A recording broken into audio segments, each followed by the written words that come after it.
to the world 24/7 from Africa, South Sudan and Uganda. Hamas has handed over the body of another deceased hostage to Israel. Forensic tests will now be carried out to identify the remains. If confirmed, it will be the 16th of 28 dead captives to be returned under the ceasefire agreement. Hamas says it remains committed to the deal, but needs help to find further bodies buried under the rubble. Teams from Egypt and the Red Cross have now been allowed into Gaza to assist with the search. The Turkish President Recep Tayyip Erdogan's been hosting the British Prime Minister Keir Starmer on an official visit to Ankara.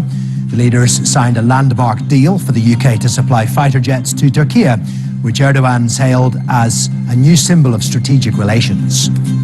The implementation arrangements for the procurement of the Eurofighter Typhoon fighter jets were signed between the delegations. We also just signed, in your presence, the cooperation declaration of this matter with Mr. Starmer. I see this agreement as a sign of goodwill and a new milestone in our strategic relations.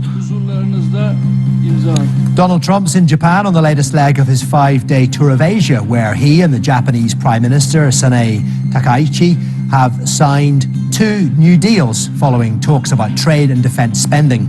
Next stop for the US President, a trip to South Korea for an Asia-Pacific summit, with a highly anticipated meeting with China's Xi Jinping scheduled to take place on Thursday. There's growing concern for hundreds of thousands of Sudanese civilians trapped in Fasher after RSF paramilitaries seized control of the city. The medical charity Doctors Without Borders has warned of potential massacres if people are not allowed to leave safely.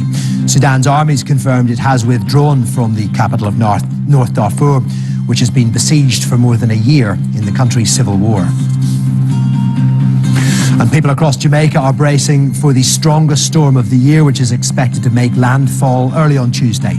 Hurricane Melissa has been upgraded to a Category 5 storm, with forecasters warning of winds reaching 280 kilometres per hour, deadly flooding and landslides in the coming hours.